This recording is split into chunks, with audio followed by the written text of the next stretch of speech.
Good evening, everybody, and welcome to another exciting edition of Fake Chats with your host, Andrew Burnett. I am here today with Gianna Miceli, and I am excited to talk with her today about lawful rights. But first, Gianna, won't you tell them how you got into cultural and lawful rights? The fake pandemic. Really the impetus was like, from what authority does the government think they can tell people to put a Chinese pesticide-laden piece of cloth on their face and inject poison into their body? Oh, and you have to close down your business. Wow. And you know, Nobody ever questioned their rights during any of that. You never saw that word even being spoken. that is amazing. And people followed it just because the government said, hey, you know what? There's this disease out there. It can kill you. Put on this mask. And you know what? It'll protect you from getting it. And most of the people that wore the mask were the ones that died from it. The insanity of it, I say this to people. If the mandate were that you put a leopard print thong on your face, would you have complied? Because what is the difference? I mean, and it really doesn't protect you. And then they come out with this vaccine. I'm probably going to get kicked off of social media for saying that word. Okay, we don't Or, need to talk about because I don't get into that. Um, you know, yeah, let's not risk it because that is so convoluted. But we have the swine flu. I'm a person of a certain age. We didn't pay any attention to it. It came and went, and that's just what I thought when this happened as well. But then I went to Ruth's Chris the night it was my birthday, the night of the shutdown, and I didn't hear about the shutdown, and I don't know how I didn't hear about it. But my reservation was for 6:30, and they said I had to leave by 8. And I'm like, why? Because of the shutdown. What is the shutdown? So I go home and I'm like, shh. And I see what it is, and I'm like, what are they talking about? Like, because I was a server. I've been a server when I was young. Servers cannot not work for 15 days, even if that were to be the truth, which it was not, And even Dr. Oz, of course, at the time I lived in New York, I was listening to Hannity, which I don't normally listen to, but Dr. Oz was on there almost every night. And he had said, it's just a number of days that we picked. 6 feet was just a number that we picked. And they were showing news clips from Elmhurst Hospital in Queens. I don't know if you've seen this, depends on where you are in the country, but I was right there living in New York, and they're showing these like refrigerator trucks. Oh, there's so many people dropping dead that we cannot handle the amount of bodies, and these trucks are lined up outside the hospital. And they would show what was allegedly people wrapped in body bags of some sort until somebody got a cell phone video and you could see someone just pick it up like nothing, like no one's picking up 150-pound body like that, no problem. And you just knew they were fake. But I did decide to move to Florida very quickly within weeks of that situation. And I really didn't think this was being taken that seriously until I called for a pod. And I lived in Westchester, and the pod place was over the bridge, and they're just supposed to drop it off. We don't need to see each other. They just bring it to the driveway and leave it. They would not even bring me one. They did not bring me a pod because 5 towns down, they had a cootie epidemic in the synagogue. So I never got a pod before. I wanted to see how big it was. And I go over there, and I am a middle-aged woman in yoga pants with a 7-pound dog and a ponytail. And I get out of the car, and he's like, like I was 40 feet from the guy, and I'm like, wow, people are taking this thing seriously. That's why when I came to Florida, I started investigating that. Why do people think a mandate is a law? What is a mandate? It's not a law. It's a suggestion. Without due process, nobody can tell you what to do. so you are the author of a book, Freedom, the Patriots Playbook to Restoring Your Rights and Freedom. Share with us a little bit about why you wrote that book. Well, we must be clear in the title, freedom, DUMB, is different than freedom. So I like when people say it slowly.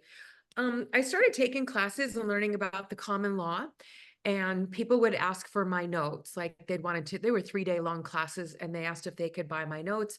And I'm a do-gooder, and a lot of these people were older than I was, and they don't know drop boxes and how to tie. I type really fast for no reason anyone can explain. And so I thought, oh, if I put these into a book, if people come to the seminar, because I kept repeating the seminars, then they can pay attention to the speaker and not worry about going home with notes. But if they can't come to the 3-day seminar, they can get my book and it's like they went to the seminar because it was verbatim. So I sent the book to the seminar leader and he invited me to be a vendor. And then I just started my Rumble show. And then that seminar leader turned out to be telling some untruthful things. So I separated from that and I have just continued on my own journey, my own platform, and started the Inalienable University with someone I met along the way, my business partner, Scott. You see him in my videos. He is a law school graduate, but what we teach and talk about isn't taught in law school, but okay, great. He went to law school. So over here, he learned about statutes and procedures and the UCC and commercial and domestic banking. But over here, he learned about the founding documents, the Constitutional, the Bill of Rights, the Declaration of Independence. Over here, he learned about the Bible, and he is this genius at tying it all together and separating it where it needs to be separated. So that's how we stand upon our rights under the common law. So share with us a little bit about the Inalienable show and what kind of topics do you talk about on the show? Well, we named it Inalienable. If people say it different ways, it's just, I don't know, it's in my head to say it that way. We wanted to highlight that word, even though people do struggle a little bit with saying it. It's the most important and overlooked word in the Constitution. Your rights are inalienable. They cannot be taken from you. You cannot even waive them without full disclosure. And it happens all the time that the government has created mechanisms that circumvent our rights without full disclosure, such as the driver's license, the marriage license, the state birth certificate, traffic citations. So much goes on that we like people to read the Bill of Rights, the Seventh Amendment, which no one talks about anything past 5, right? The Seventh Amendment says you have a right to a common law jury, and all the January 6th people could have and should have stood upon that. Challenge jurisdictions stand upon that. The courts that they entered do not offer that, so they could have had it dismissed just on that. And of course, I don't support anyone that harmed anyone on that day, and not everyone did that. I understand some people were in some altercations that would have to be judged by a jury of your peers under the common law. This is what you say we did, this is what we did, and let a jury decide, not a magistrate, which is not even a real judge. So unfortunately, people don't know how to identify the difference between claims, complaints, summons, warrants. I've seen a dozen of the January 6th so-called warrants, and they are unlawful. So if they are unlawful, but you did not question them and you hired a bar card attorney to represent you, you consented to what was offered to you. And because people just don't know. So that can be unwound at any time. Unfortunately, I can't get these people to listen because they are scared. I've offered to do it for free. I'm trying. I'm trying. But they're very scared and they hire an attorney. The attorney is never going to tell them the truth. You have no rights in state court. You have no rights in even federal district court. Those are like marketing names. Federal district, federal court, and federal district court are not the same thing. Like they're administrative, like traffic court, justice court. There's even a mayor in Springfield, Louisiana. He has mayor's court. It's just a guy who's the mayor who made a court, and they make millions of dollars because people think they have to allow themselves to get ticketed and show up to court. So you recently wrote an op-ed called "The SCOTUS Rulings That Nobody Ever Speaks About." Share with us a little bit about that op-ed, if you would. Well, the timing of God is amazing. The Chevron was the shot heard around the world, right? That the administrative agencies do not have any lawful jurisdiction to decide matters, and so a lot of agencies are having things going to be unwound because of that. We've been pulling excerpts from there, from what the justices have said, and put those in our papers. So we have hundreds of cases active right now we call ourselves a Freedom Coalition. Scott is a lawyer, but not a bar card attorney, because the bar is a very different thing. He doesn't represent people. He teaches them how to represent themselves. And that's what you have to do when you stand up for your rights. And so we've got cases going up against bank fraud situations, loan fraud, having your civil rights violated by government employees. We take them to an Article 3 court. And so then this other one went under the radar, which I only saw a civil rights, shockingly, a law firm that sues. Della says it's on their access. We sue the government. Oh, look at these people. And they were hosting a Zoom to explain the SEC v. Jarkessi decision that happened like, I think it was like June 27th, and no one ever heard about it. And I just even like a week ago, maybe just on Monday, I looked online on Google and it has not been covered by a single mainstream media. It's all like legal blogs and things like that. Nothing that, the regular public would ever see. But in that one, they are very much speaking about, it's Justice Gorsuch, I believe, is very much speaking about you have a right to a common law jury under the Seventh Amendment. That means an Article 3 court. The court system right now, as it stands, does not provide that. If you want an Article 3 court, you have to go to federal court, you have to demand it. And what the clerks will do, and the magistrates, when you enter those courts, they'll do everything they can to try to keep you from an Article 3 common law jury. The judge in that case is just going to make sure people don't kill each other and everything is smooth. But this is my evidence, this is your evidence, and a jury decides. And that's the kind of jury a judge can never overrule. And they don't have it set up. And so they'll try to keep allowing the attorney for the other side to challenge you. And if you don't know what you're doing, you could slip through what we like to call trap doors, pulling you back into Article 1 statutory. And if you don't know what you're doing, you'll screw up your Article 3 demand. So these are the kind of things that we teach in my university, which is called the Inalienable University. So the So, book is the wake up, the university is the how to, and you did ask about my Rumble show. When we started the Rumble show, which was March, it was our intention to do a show every Tuesday and bring in topics of what's going on. I like to talk about what's in pop culture and show how it's unlawful, and illegal is different from unlawful. But we've got so busy that I've got tons and tons of clips. So I put up a lot of clips that talk about what we do to keep myself in the algorithm. But we are very soon, every week, we say we're going to get back to a show, but we're just a little bit swamped right now. so share with our viewers and listeners a little bit about your university, just in case you have somebody interested that would like to Sure. sign up. The university teaches you how to live in the private, and people don't really understand what that means. That means not in the public. So what that means, what does it mean that I live in the private? I don't want to be contracted with government agencies as much as I possibly don't have to be. And I'm a self-employed person, so that's very easy for me. So that means that I quit the IRS in 1999. I didn't know anything I know today, but I knew something. I like to call it the spark of God, the spirit of God. The last time I filled out a 1040, I read the very tiny sentence under where you sign your name. I never read it before, and that was probably the 12th year I filled out a tax form, maybe 14th year. And it said that under penalty of perjury, which I knew what that meant, that I am signing this form and I understand what I'm signing.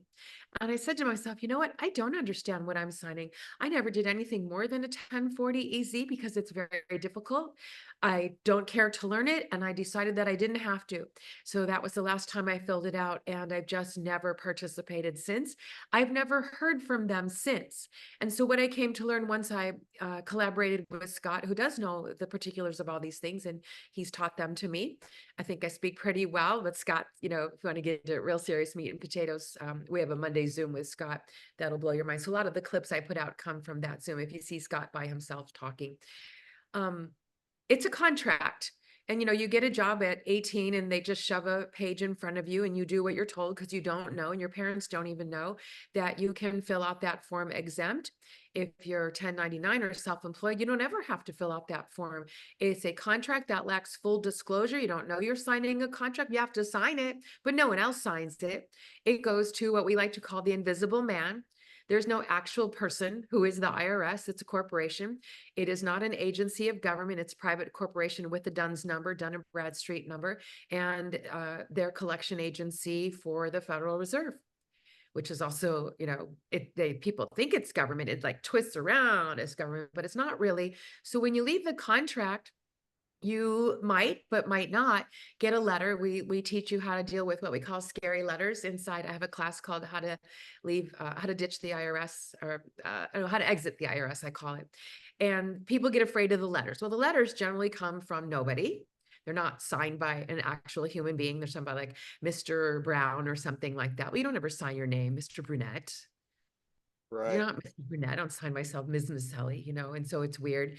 And they're just form letters. And generally, once you send the paperwork that we have to exit the contract, which shows how to stand upon your rights, they're calling out the contract as fraud. It's an affidavit. So if they don't rebut your affidavit, it stands its truth in the law. And they're never going to rebut it, because a living human being from that agency who has authority has to rebut the affidavit and sign it under penalty of perjury, which they never will do.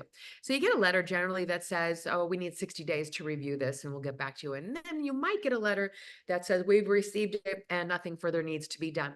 And you are out. And let's say 2 years from now, you get a letter. It's still the same thing. You reject for cause. We have all these letters inside the membership, and we teach you how to use them.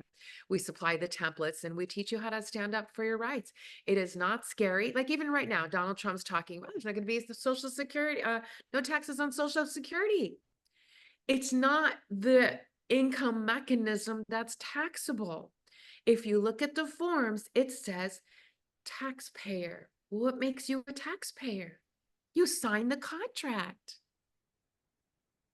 It doesn't matter what the amount of money is. I have senior citizens right now that have taken the class that did not pay taxes on their Social Security. And the tips, why people are starting to ask, like, well, what makes a tip different from getting a paycheck? Nothing. Start asking those questions. Now, we do think Trump is going to eventually introduce the removal of the IRS, but what if he came out right now and said, like, oh my God, Trump did this, like that, the media would go crazy. But I think they are slow rolling things back because of these Supreme Court rulings. The Supreme Court rulings are very telling, and we go into them in great detail inside the membership. So, how can they sign up or get a copy of your book or learn more about you? Thank you. I made a really easy domain for my interviews called Gianna and Scott, Gianna, and the word and Scott.com. That takes you to my main website where you can get the book. You can go to a Rumble show, see my social. If you're not sure you want to do this, listen to a lot of the Rumble shows. We do have a 3-day free trial period at the Inalienable University. That's at inalienable.university, but you can go to Gianna and Scott and it's all there. Of course, everything connects, but you can read my articles and see who I am and see if what I say resonates with what is burning in your soul to be free. Well, thank you so much, Gianna. I have enjoyed this conversation with you. God bless you, and I look forward to the next conversation we Thank can you, talk Andrew. again. Thank All you. right. You have a good day. Bye, sir.